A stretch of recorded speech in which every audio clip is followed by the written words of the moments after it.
본격적으로 이제 공부를 해봅시다.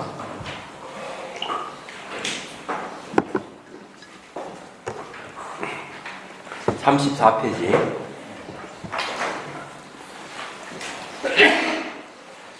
대염철경에 나타나는 마음 챙기는 방법 요점. 이거 상당히 저는 중요하다고 생각해요. 우리가 수행을 할 때는 뭐를 딱 잡고 해야 되는데, 뭐를 파악해야 되고 어떻게 해야 되는지를 전혀 감을 못 잡는 경우가 많거든요. 근데 강국 스님은 이걸 지금 잘 이렇게 정리를 했어요, 이걸요. 그래서 이 부분이 상당히 중요하다고 저는 생각합니다. 이걸 딱 봐면, 어떻게 해야 되겠다 하는 게 딱 나오는 거죠. 예. 첫째, 마음 챙김의 대상은 나 자신이다. 내 안에서 벌어지는 현상을 챙기는 것이 중요하다. 내 밖은 큰 의미가 없다. 왜? 해탈 열반은 내가 성취하기 때문이다. 그래서 장부 제1경인 법망경 등에서도 부처님께서는 바로 내 안에서 완전한 평화를 분명하게 안다라고 하셨다. 대념철경에서는 이러한 나 자신을 몸, 느낌, 마음, 심리 현상들로 나누고, 이를 다시 몸은 14가지 느낌과 9가지 마음, 16가지 법은 5가지를 더 구체적으로 세분해서 모두 44가지 대상을 나눠서 그 중에 하나를 챙길 것을 말씀하고 계신다. 물론 이러한 바탕하에서 때로는 남의 신수심법에 마음을 챙기라고도 하고 계시며, 때로는 나와 남 둘 다의 신수심법에도 마음 챙기라고 쓰라고 계십니다. 그러나 그 출발은 항상 나 자신이다. 이건 내용은 그 보죽사께서도 같은 얘기를 하죠. 밖에서 찾지 말아라. 밖에 찾지 말아라 하는 말과 똑같은 얘기예요. 제가 미얀마에 수행하러 갔을 때 그 선방 입구 영어로 뭐라 적혀져 있어요. 그래서 현업 스님한테 물었어요. 내가 영어를 보니까 뭐라고 적혀 있냐고 하니까 현업 스님 딱 이렇게 얘기해요. 자기를 구제하는 것은 남이 나를 구제해 주는 게 아니다. 내가 내 자신을 구제하는 것이다. 그렇게 써있는 거죠. 맞는 이야기죠. 남이 나를 구제하는 게 아니다. 내가 나를 구제하는 것이다. 결국은 나와의 싸움이지 다른 건 아니에요. 그냥 밖에서 찾지 말아라. 그래서 이거는 이제 아주 명쾌하게 잘 이렇게 제시를 했어요. 왜 그러냐 하니까 신수심법을 딱 합치면 자기를 얘기하는 거니까. 딱 쪼개면 앞에 대나무 비유가 나왔잖아요. 대나무는 하나인데 쪼개서 4개로 나누고 더 쪼개가면은 몇 가닥 나누고 바로 44가지를 쪼갤 수 있어요. 그렇지만 딱 합하면은 하나의 대나무예요. 이 대나무를 대상으로 해서 우리가 수행한다 이렇게 생각하면 자기가 대나무니까 자기를 대상으로 하는 거죠. 자기를 이렇게 내수로 나눠가지고 관찰한다 이래 보면 되는 거예요. 그리고 이제 여기서 이야기하는 건 이제 뭔가 하면은 자기를 대상으로 하지만은 이 염처경에 보면은 상대방에 대해서도 샤퇴할 것을 얘기를 합니다. 신수심법을 얘기를 합니다. 그러니까 안과 밖을 다 지금 샤퇴 대상들이에요. 안과 밖이. 자, 그 다음에 둘째, 무엇보다도 개념적 존재의 해체가 중요하다. 이것이 마음 챙김의 대상을 신수심법으로 해체해서 제시하는 가장 중요한 이유라고 역자는 파악합니다. 초기 경과 아비담마 전체에서 가장 중요한 수로인 담마는 난이, 남이니, 산이니, 강이니, 컴퓨터니, 자동차니, 우주니 하는 개념적 존재를 구성하고 있는 최소 단위라고 정의합니다. 개념적 존재를 해체할 때 그것을 구성하고 있는 최소 단위인 법이 드러난다. 그래 결국 이 말은 뭔가 하면은 법을 대상으로 수행을 하는 것이다. 그럼 법을 이제 파악하려면은 개념을 해체해야 된다. 이렇게 이제 얘기하는 거죠. 그래서 개념적 존재를 해체할 때 그것이 구성하고 있는 최소한의 법이 드러난다. 개념적 존재를 해체하지 않으면 결코 법은 드러나지 않는다. 개념적 존재는 그 실체가 없다. 그러나 중시한 개념적 존재를 남인이 하여 분별하고 가래를 일으키고 집착한다. 개념적 존재는 최소 단위의 법들을 돌로 해체해서 보면 거기에는 나도 남도 내 것도 남의 것도 없다.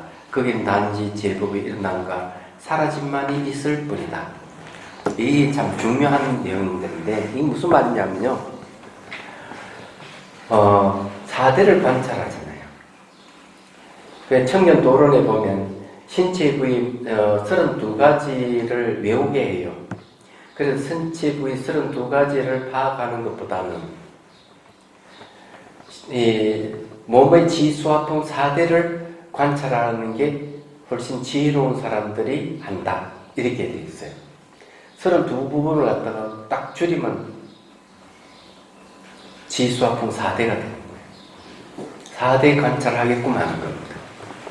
그래서 4대 관찰을 왜 하느냐 하니까 바로 다르마를 드러내기 위해서 하는 거예요. 그래서 그걸 이제 영적인 비유가 바로 소 잡는 비유를 하는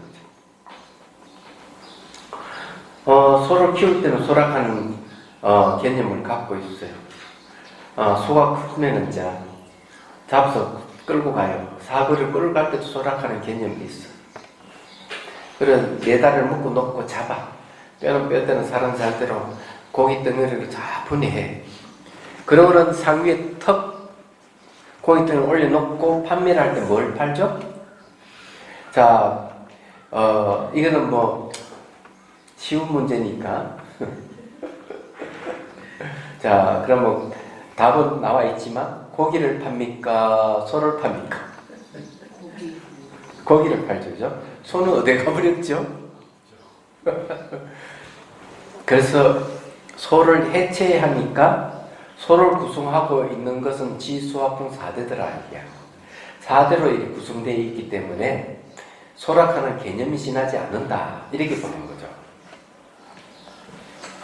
그게 상당히 중요한 거죠. 우리는 다 뭐 사람이다, 인간이다 이러지만 다 해체해보면 지수화풍 4대로 이루어져 있어요. 얘기하자면 그 4대를 다시 더 관찰해보면은 무상고 무아가 등장, 그게 다른 말이에요. 그래서 이제 이 해체하는 방법은 대성에서는 해체하는 방법은 분석을 동원하죠. 자유 분석하는데 여기서 염척에서 분석하는 방법은 샷뒤로 분석하는 방법이에요. 이게 중요한 거예요. 샷뒤로 분석. 그래서 이제 제가 이제 그런 얘기를 했잖아요. 직관과 추론은 양적 차이는 있을지 모르지만 질적 차이는 없다. 알아차리는 직관 속에도 분석이 있다. 미시한 분석이 들어간다. 머리를 분석하는 것은 아주 분명하게 분석을 하죠. 그렇지만 샷뒤, 직관 속에 분석이 들어가 있다 하는 게 아주 중요해요.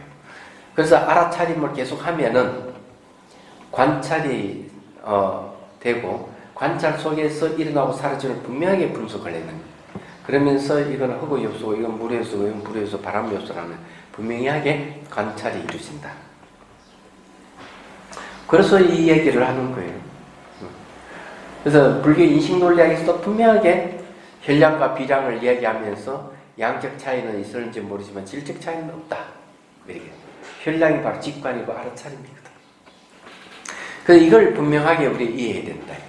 그래서 잘 모르는 분들은 이 알아차림은 비분별이고 비판단이고 이렇게 얘기하는 것은 초보 시절에 하는 얘기고 관찰이 이루어지만 세시한 부분까지 청과 중간과 관찰을 하고 지나가면 돌아오지 않고 미래 오지 않은 현재도 머물지 않는 관찰이 가능해요.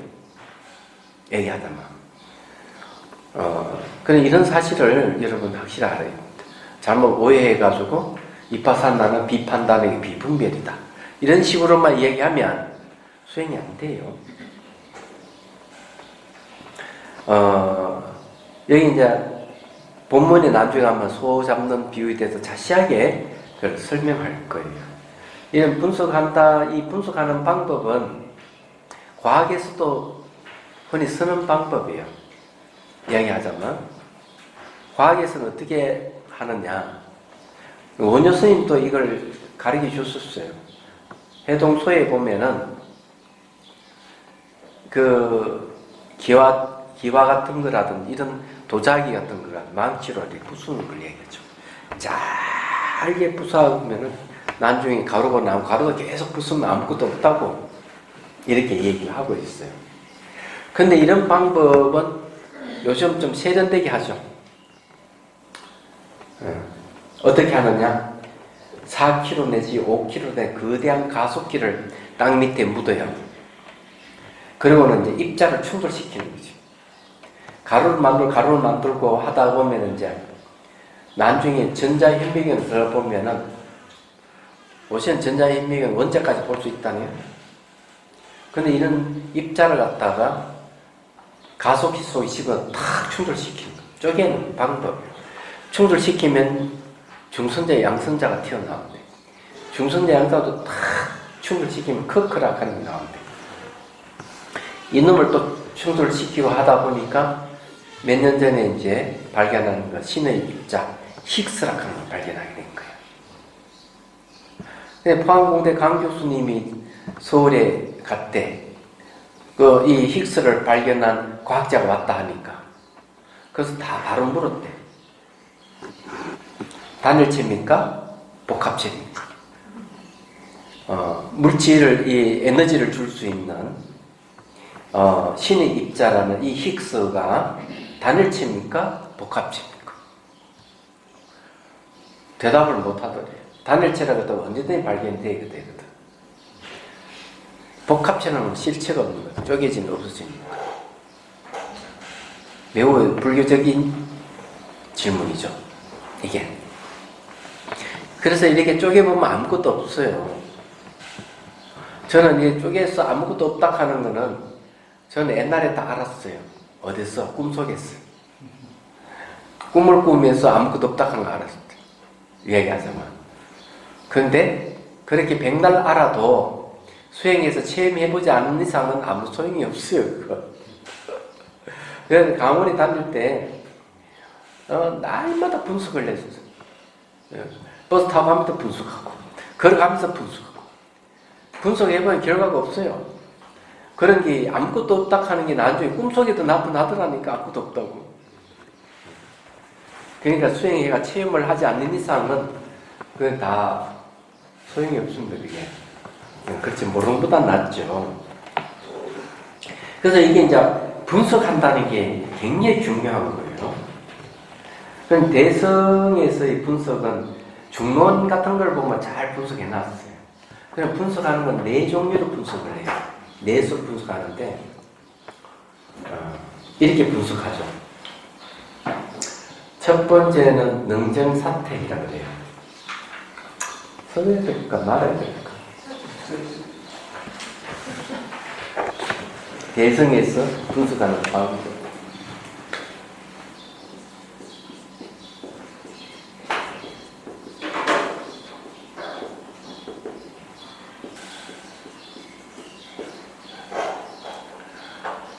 다음에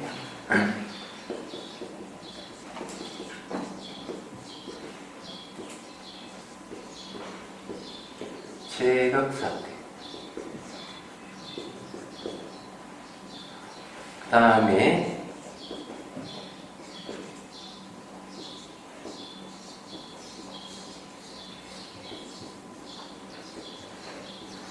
주변신사.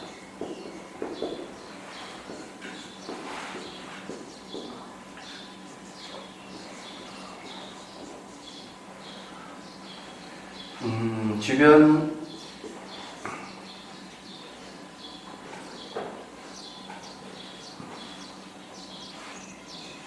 이 들어가나? 네. 주변 사찰입니다. 이건 말대로 능히 바르게 사유에서 선택하는 걸, 이 선택한다는 건, 사유에서 선택하는 것은 다 지혜에 속합니다. 대상이 뭐냐면은 진 소유성이에요. 진이라고 하는 두 가지 뜻이 있죠. 모든 것 변한다.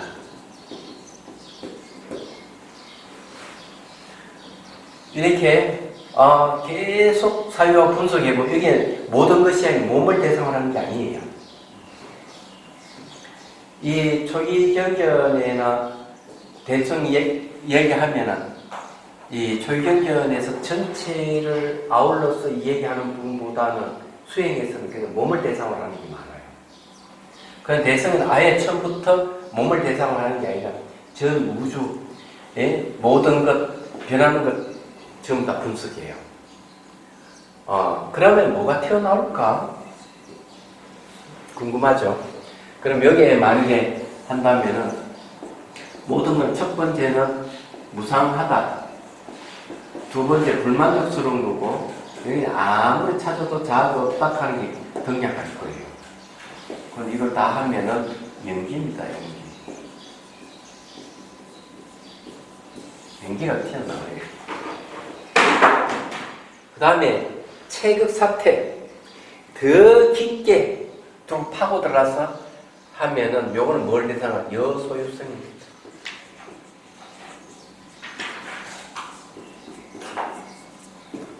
같은 여자죠. 바뀌지 않는 거죠. 이거는 변하는 겁니다. 무상, 고, 변해요. 최종적으로 변하지 않는 놈이 무아가 등장하죠. 이놈이랑 같은 놈이죠. 좀 더 하면은 공이 등장, 공. 자, 여기에 소유되는 성품, 바뀌지 않는 걸 보는 거죠. 일어난 자체고 사라진 자체가 없는 것. 현상이 생기고 사라지고 하지만 바탕은 늘 같아. 그 진열을, 진열. 이게 진열을 얘기하는데, 다른 말로 하면 이건 공성이에요. 이때는 벌써 이거는 현상이지만 이건 현상이 없는 걸 얘기해요. 그러면 주변 사택은, 주변 심사는 뭐냐? 이번엔 두루두루 깊이 파고들어가는 것도 이거는 넓게 사유해 가는 거예요. 여기에는 뭐가 있는가 하면은 이 열악하는 공이라고 하는 거. 공상을 사유하는 겁니다.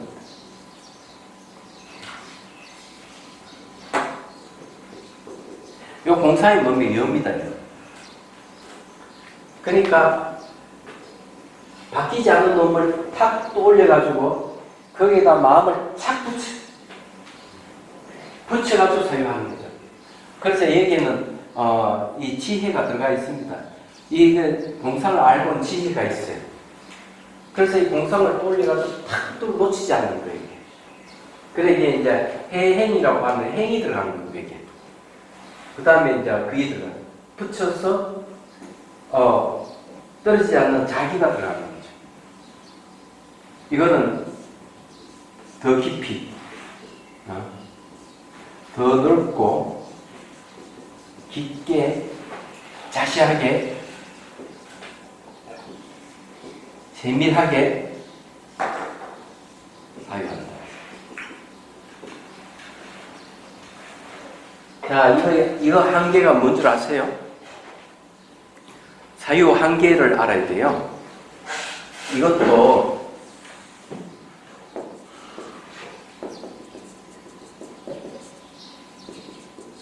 선정에 의지해서 이 선정도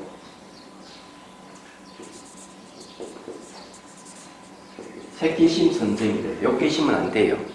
욕계심 선정을 의지할 수가 없어요. 오영락이 있기 때문에. 색기심 선정은 초선정은 아니에요. 초선정에서 사유 못해요. 초선정 들어가기 전에 색기심 선정. 그러면서도 오영락이 벗어난 색기심 선정이래요. 그걸 의지해서 저렇게 사유를 해가는 겁니다. 저렇게 사유하고 하면은 끝에는 뭐가 나올까? 사유할래야 할 수 없는 경기까지 가죠. 계속 사유하면은 뭔가 마음이 경안이 생겨요. 그걸 이빠산나 경안이라고 그래요. 그러면서 이빠산나 삼매가 오는 거예요. 관삼매라고 합니다. 그럼 이때가 사마타 삼매, 그 선정이라는 사마타 삼매와 이빠산 삼매가 딱 하나가 되면서 공삼매로 바뀌어요. 그런데 만일에 그렇지 않고 사유에서 끝나버리면 깨달음은 없어요. 왜 그럴까? 깨달음의 내용이 망념을 떠나는 게 우리 마음이 망념을 떠나 있는 게 깨달음인데 아직까지 사유락하는 미시한 흔들림이 있다면 그거는 못 깨달은 거예요. 미시한 흔들림이 있으면 안 돼요. 그래서 사유 끝에 삼매가 오게 돼 있어요.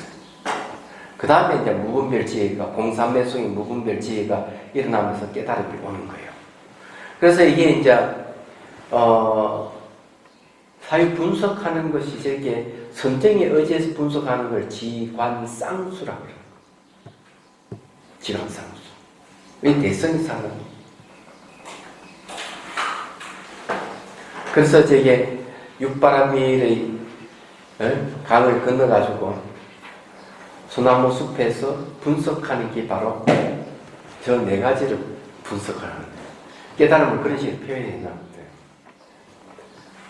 깨달음 지도 명상하기에도 전문가용이 있고 그냥용이 있는데 전문가용은 그 자세하게 해놨어요. 저까지 전부 다 분석하는 까지. 그래서 그 깨달음 지도 명상의 내용을 보면은 그것만 봐도 깨쳐가는 과정이 이런 식으로 가는구나 알 수 있겠군요. 그럼 어쨌든 말이죠. 저때 사유하는 거하고 여기서 개념을 해치하는 거하고는 다르다. 그래서 이빠사나 수행에서는 샷디로 이래서 다 분석을 샷디 속에서 분석이 다 이루어져요. 근데 이것도 전제가 있는 거죠. 미리 교리적인 학습이 있으면 훨씬 좋다. 미리 아비담마나 청정도원을 배우고 사성제가 뭐고 팔정도 뭐고 미리 학습을 해줘야 돼요. 그러면 훨씬 적이 잘 돼요.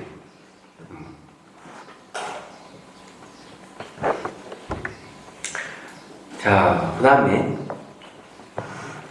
중요한 것은 이 강림 스님의 특징이 있더라고요. 읽어보니까 비판하는 것. 네, 이것도 나옵니다.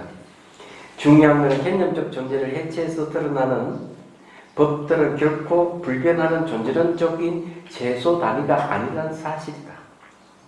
초기경과 아비담마에서는 결코 제법을 안다 없다는 유무로 파악하지 않는다. 오직 제법을 일어나와 사라지는 것으로 파악한다. 그러므로 초기 불교와 아비달마 불교는 결코 아공 법률을 쓰는 것이 아님을 역자는 강조한다. 이거는 남방의 아비달마에서 하는 이야기예요. 그렇기 때문에 북방의 구사론을 보셔야 되는데 그걸 안 보시니까 당신 말이 맞긴 맞지만 다 맞은 건 아니에요. 아공 법률이라고 하는 것은 북방 쪽에서 북방의 아비달마에서는 이 아공 법률을 이야기하기 때문에 이 대성에서 비판의 대상이 되는 거예요. 얘기하자면. 그리고 이제 이 유하는 법유, 유락하는 말 어디서 나오는가 하면은 이걸 그러니까 프라티트야 삼루트 바다 이게 이제 연기의 범어인데 마지막 구절 바다를 어떻게 해석하느냐에 따라서 달라진다는 거죠. 그래서 설치 유무 같은 데는 그것을 갖다가 바다를 있음으로 본 적이 있어요. 존재, 있다 이런 식으로 본 거예요. 그래서 아공 법유가 튀어나온 겁니다. 설치 유무는 지금은 남방의 분별설부가 아니에요. 부파가 달라요. 그럼 대승에서 비판하는 건 대개 설치 유부를 비판하는 거죠. 아궁 법요할 때. 그러니까 이런 걸 분명하게 얘기를 해야 돼. 다 사잡아서 얘기하는 건 아니라는 거죠. 근데 강림 스님은, 강목 스님은 그냥 사잡아서 비판하는 걸로 착각해서 아궁 법요가 아니다 이렇게 얘기해요. 반은 막 반은 틀렸다는 얘기죠. 다른 이유가 있는 게 아니에요. 그래서 이제 중론회로 오면은, 중론에서는 바다를 어떻게 해석하느냐? 관계성으로 해석, 연결을 해석하죠. 관계성으로 해석하기 때문에 이게 이제 대승에서의 이 설지 유보의 설을 비판하는 것이 되는 거예요. 얘기하자면. 그러면 어떤 걸 얘기를 하는지를 구체적으로 말씀드리죠. 설지 유보에 주장하는 것. 이왕 말이 나왔으니까 그림을 하나 그리겠습니다.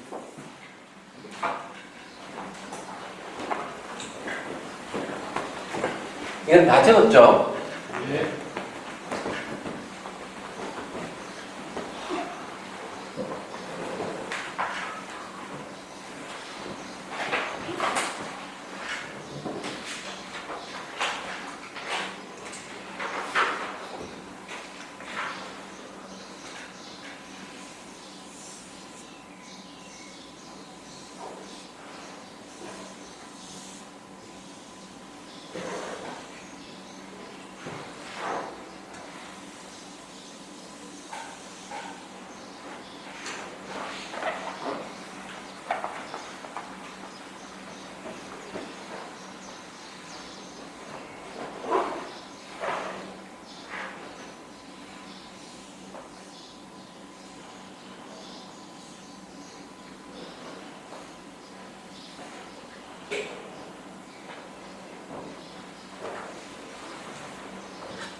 자, 요거는 빛이고요. 요거는 필름입니다. 자, 필름이 이제 돌아가요. 과거에서 미래로 돌아갑니다. 요거는 현재예요. 스크린은 현재예요. 얘기하지만. 이 빛이 해가지고 이렇게, 돌고 이렇게 돌아갈 때, 과거에서 이렇게 쭉 미래로 이렇게 흘러가면 현재가 나타난다. 그럼 여기에는 현재는 우상은 맞는데, 네? 우상은 맞는데 이 과거와 미래라 하는 것이 유로서 존재하지 않으면 안 된다. 그 삼세 신류라.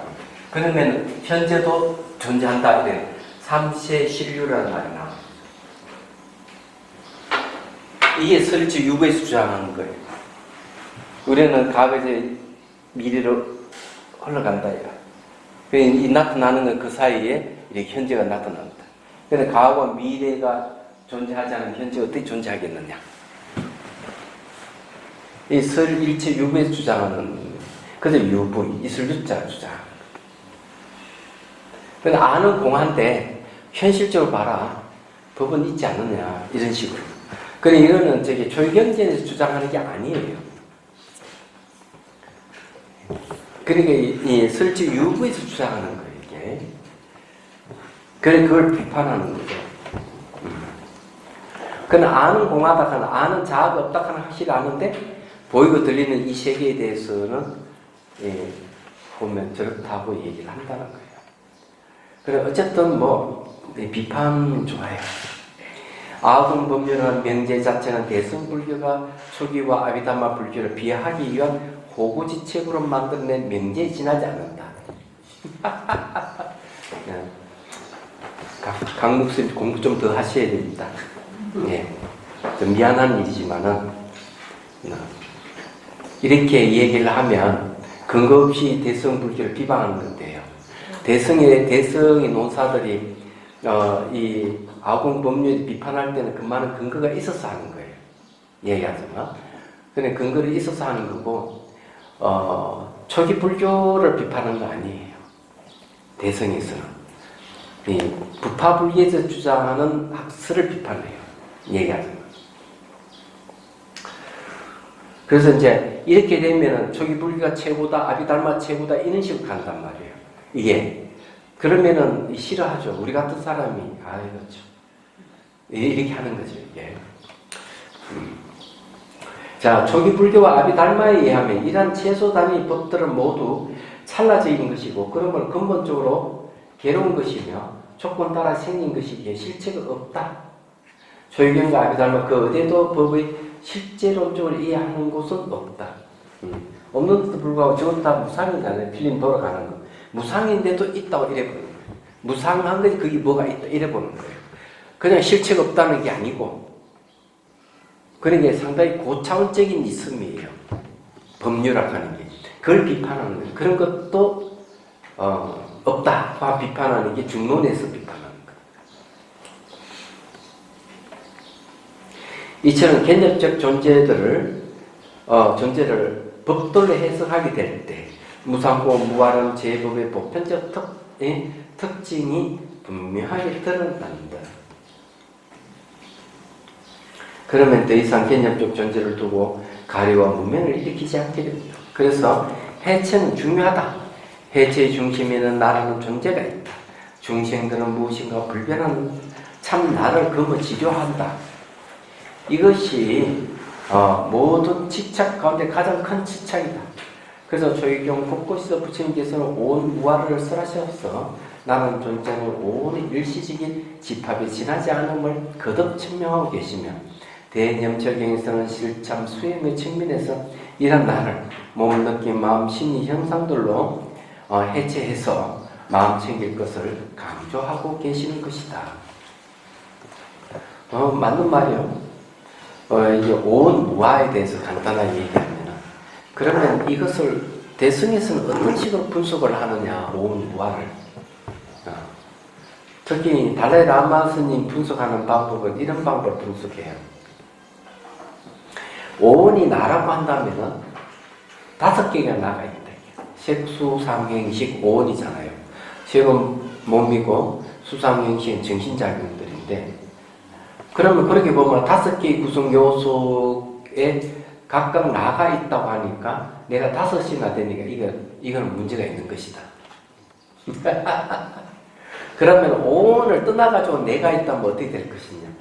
우리 나락하는 이 오온을 떠나서 나락하는 게 존재한다면 우리하고 아무 관계 없지 않느냐. 그렇잖아요. 아무 관계 없는데 이거는 헛소리죠. 그렇다면 결국 나락하는 것은 오온의 집합체에 의해서 나타난 아이뿐 여기는 실체가 없다. 이래 보는 거죠. 그래서 대성론서에서는 R을 부정을 안 해요. 네, R은 부정 안 해요. 그런데 스스로 스스로 자자가 들어간 자를 부정하죠. 그래서 이렇게 표현합니다. 보성론에서는 유아와 무아의 양극단을 뜻하는 것이 아다. 불성론에서는 뭘 얘기하냐면 무아의 아다. 아는 아는데 내용이 무아다. 그래서 무아의 아. 이런 표현을 쓰는 겁니다. 그런데 그게 참자라 하는 말은 없어요. 스스로 자라 하는 말도 없어요. 그건 다 부정의 대상이에요. 얘기하자면. 자, 그래서 이제 얘기를 하는 겁니다. 자, 나라는 존재를 이렇게 해체해서 통찰하지 못하면 진한이, 대한이, 마음이니, 본자 청정이니, 열애장이니, 불성이니, 주인공이니, 자성, 청정, 불이니, 힘적, 희불이니, 아주 작심을 했어. 작심을 했어.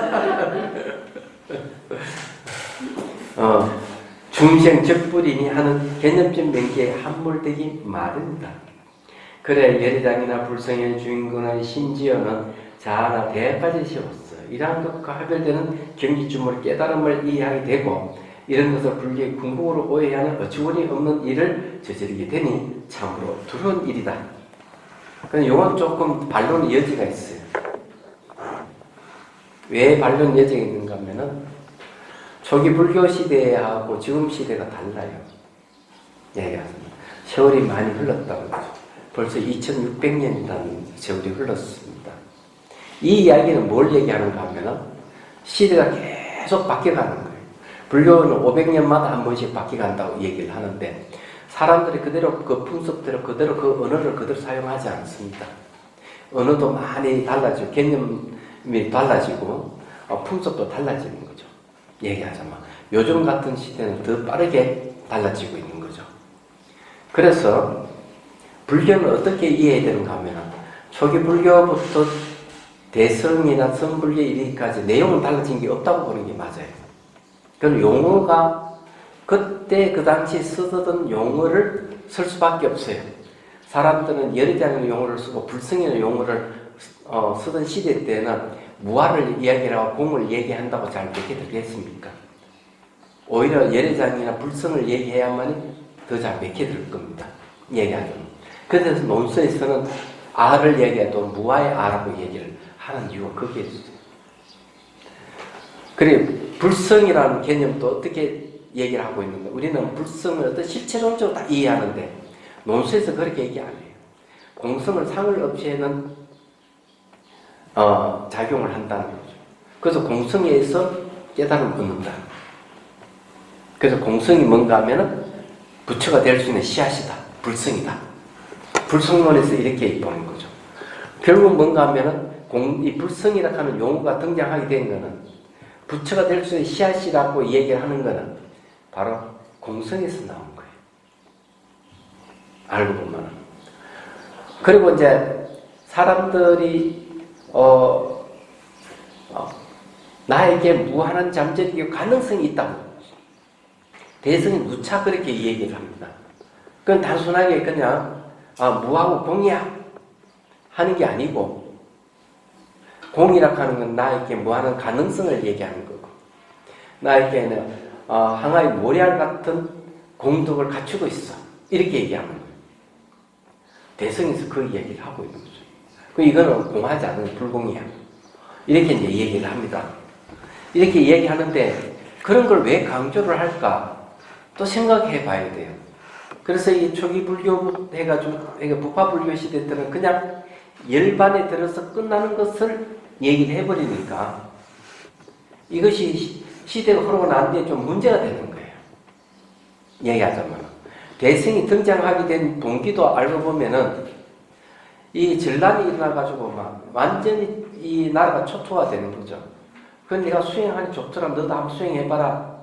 안 돼요. 몇개 사회적으로 몇개 들질 않는 거예요, 이게.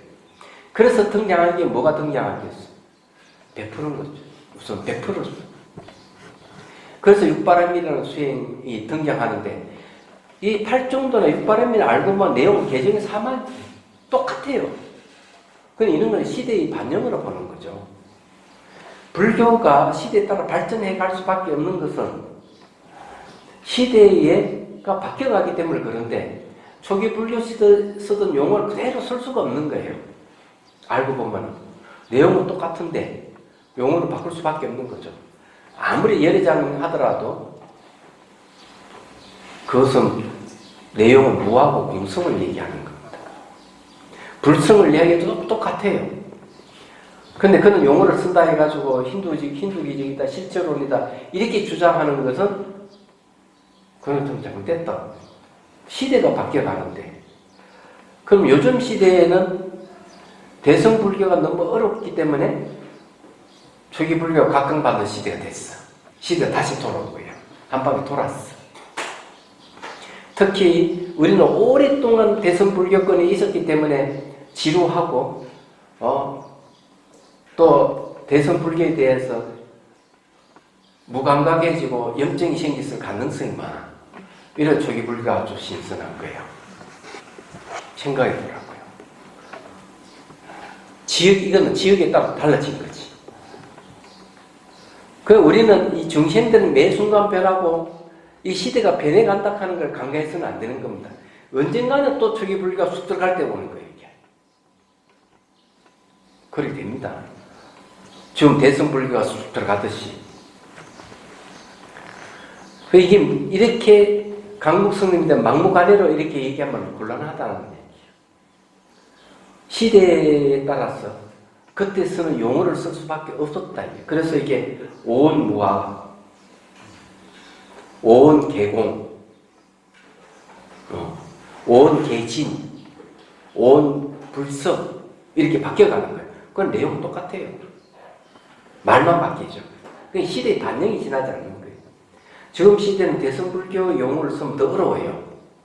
그러니까 초기불교 용어를 쓰는 게 지금은 훨씬 유리합니다. 좋은 점입니다.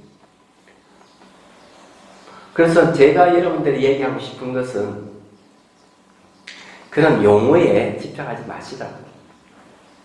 초기불교나 지금불교나 내용 같아 봐야 돼. 그 집착하면 안 돼요. 그럼 저는 여기 잘 왔습니까? 예? 여기 잘 왔습니까?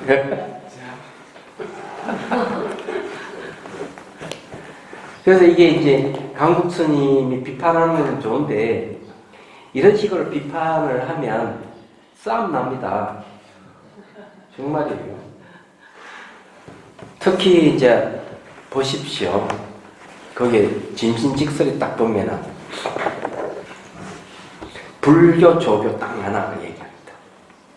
불교에서는 뭐 공, 중도, 열애장, 불성, 뭐 만이주 뭐 여러 가지 얘기를 해요.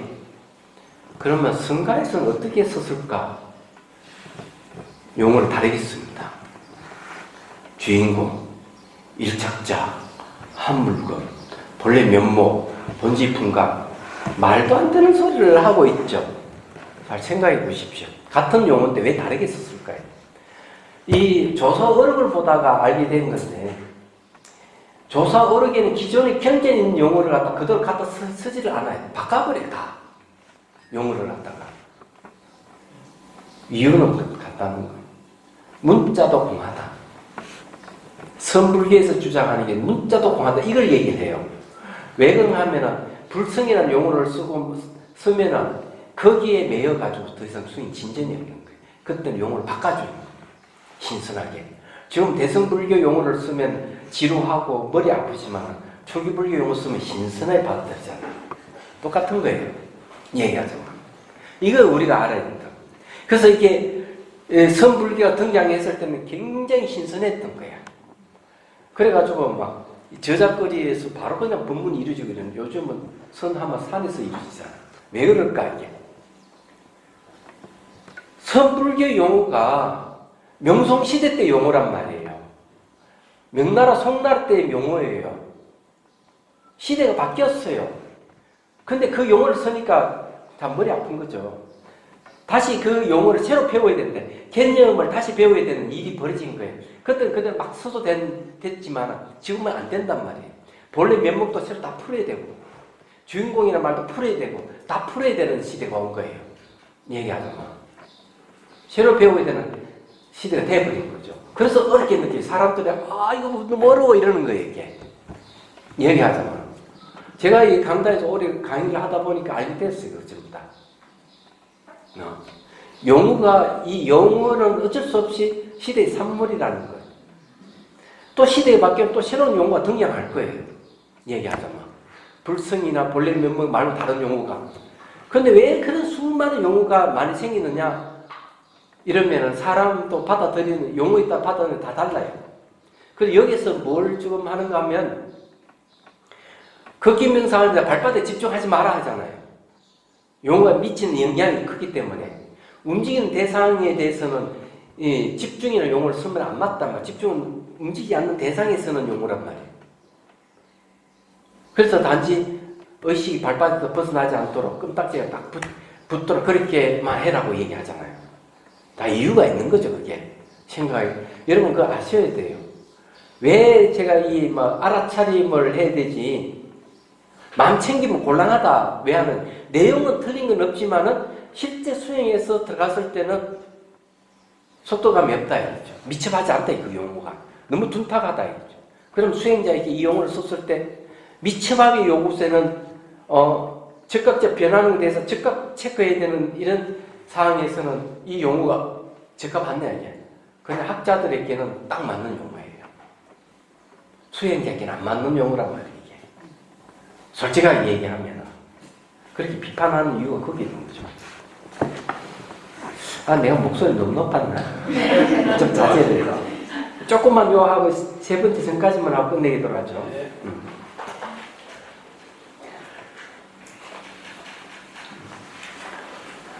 자, 그러므로 대염체경에서 나라는 존재를 신수신법으로 해체하고 다시 이를 21가지나 44가지로 더 분해해서 마음챙김이 대상으로 제시하신 것은 이런 중요한 의미를 가지고 있다. 해체하지 못하면 개념적 존재에 숨는다. 해체하면 법을 보고 지금 여기서 해탈과 열반을 실현한다. 이건 진짜 좋은 말이에요. 제가 이제 얘기하고 싶은 거는 대성불교가 참으로 개념적 용어를 너무 많아, 관념적 용어를 전부 다 변질해가지고 대성적인 용어를 쓰면 뭐가 뭔지 잘 몰라요. 근데 요즘 용어는 딱 이게 초기 불교 용어를 그대로 갖다 쓰는 게 가장 좋아요. 수행 단계도 대성적 수행 단계는 진짜 너무 세밀하고 어려워요. 근데 이빠사는 16단계는 안 어려워요. 그래서 여기서 우리 명상센터에서 쓰는 게 뭐냐면 이빠사는 16단계 기본을 해가지고 대성의 대성 기준을 나는 대성을 수행하고 같이 공유할 수 있는 공간이 있다 하는 걸 발견하게 된 거죠. 사람의 성향에 따라서 이거 해도 되고 저거 해도 된다 이거죠.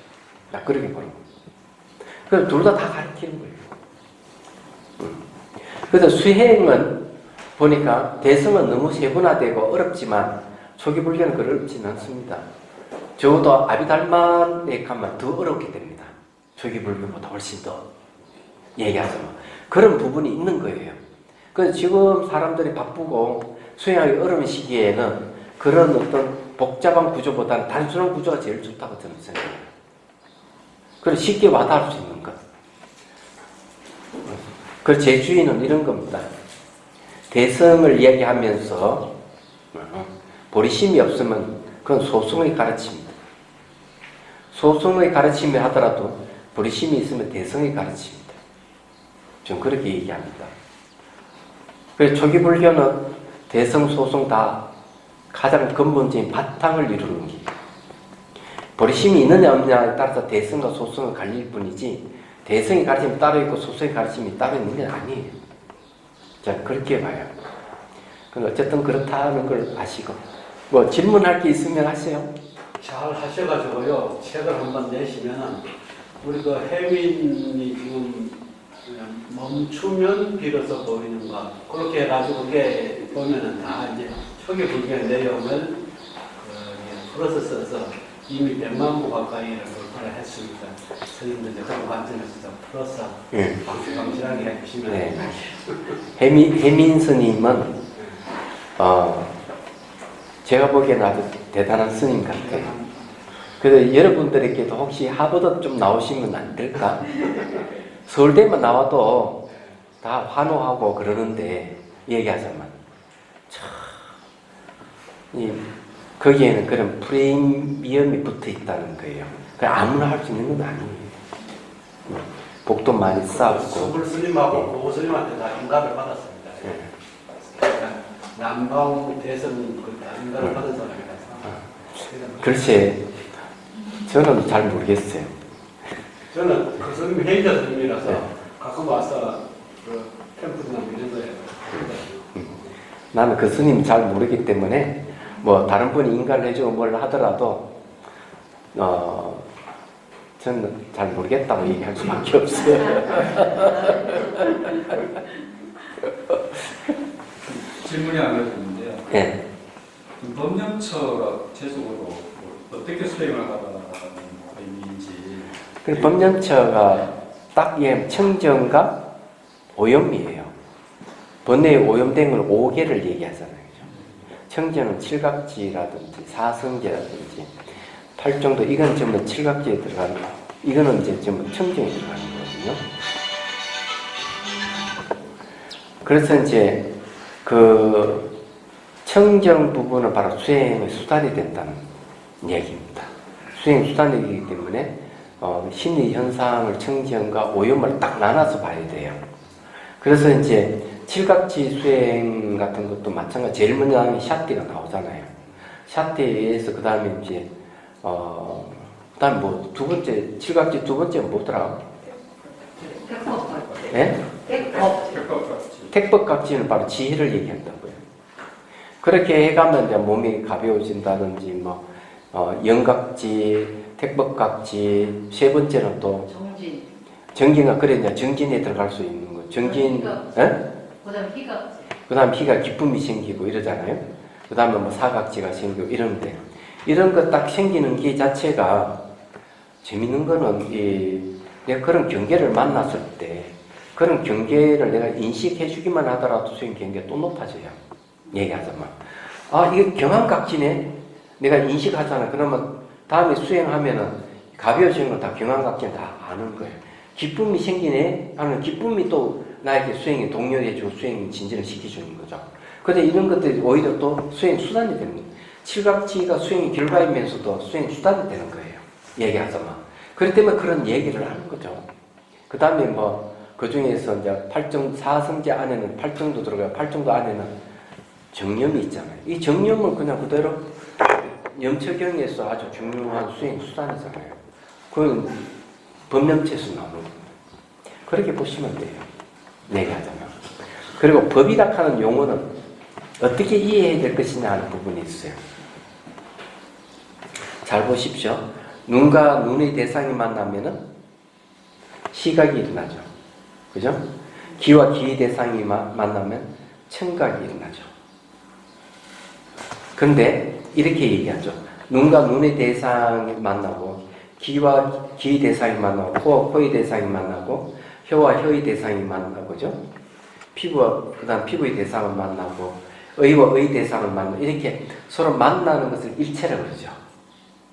근데 일체법을 어떻게 설명할까요? 눈과 눈의 대상이 만나면 시각이 일어나고 귀와 귀의 대상이 만나면 청각이 일어나고 이런 것을 일체법이라고 얘기합니다. 법이라는 용어를 쓰죠.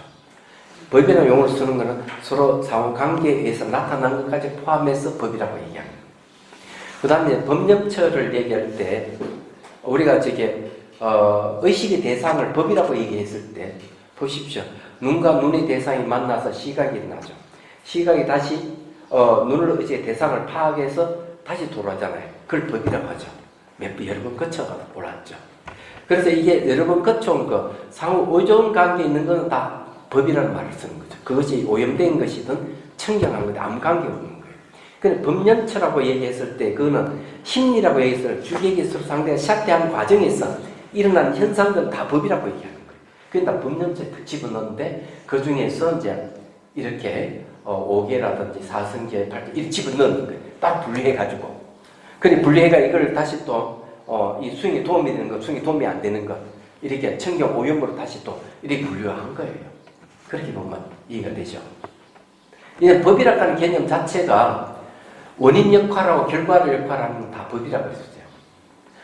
얘기하자면 내가 막 수행하다 보니까 막 이 통증이 막 생겼다. 그럼 통증은 법입니다. 얘기하자면. 그런데 막 수행하다 보니까 막 꾸북 조는 게 생겼다. 조는 것도 법이에요. 근데 이 법은 어디에 넣는 게 5개 속에 안 들어가잖아요.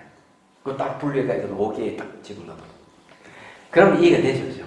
그런 식으로 이해하시면 돼요. 그래서 이게 샷대하는 과정 속에서 일어나는 현상들은 주객의 상대에서 일어나는 건 다 법이라고 보는 거죠. 눈과 눈의 대상이 만나서 시각의 대상을 또 인식에 도르는 대상을 의식의 대상으로 삼듯이 그 의식 대상 법이라고 하듯이 똑같은 거죠. 법이라고 하는 개념을 이래저래 다 보면은 연기법을 얘기를 한다고. 다 알고. 그게 청정이 오염이나 아무 관계가 없어요. 근데 법이라고 하는 걸 어떻게 이해하느냐가 상당히 중요한 거죠. 그때는. 그래서 그 법을 갖다가 깊이 파고들면은 들어가는 게 이거 법이 무상이구나. 이거 고고하, 무하구나. 이렇게 하는 거죠. 이게 졸리는 것도 5개에 들어가는데 이것도 무상기구나. 이건 자아감도 무하구나. 이렇게 파악을 하는 거죠. 얘기하자면. 그래서 궁금했던 게 아까 심리 현상으로 국한시키셨는데 예. 이게 모든 우주 현상도 다 확대될 수 있는 건가요?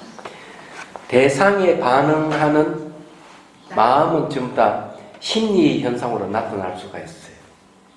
대상에 반응하는 거.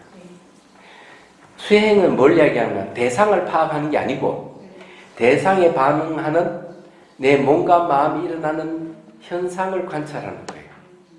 얘기하자면. 그래서 몸, 감각, 마음, 법 이렇지만 이것들을 전부 다 알고 보면은 주객이 상대에서 반응해서 나타나는 신수신법들이에요, 전부 다. 그런 나타나는 반응을 까르마업이라고도 표현해요. 얘기하자면. 그리고 또 심리 현상으로도 표현하고. 그 다양하게 표현하기 때문에 실제 이제 본문에 들어가서 또 우리가 또 얘기 또 해보자고. 한 번 이해 안 되면은 또 반복해서 제가 얘기해 드릴 테니까. 자, 끝냅시다. 네.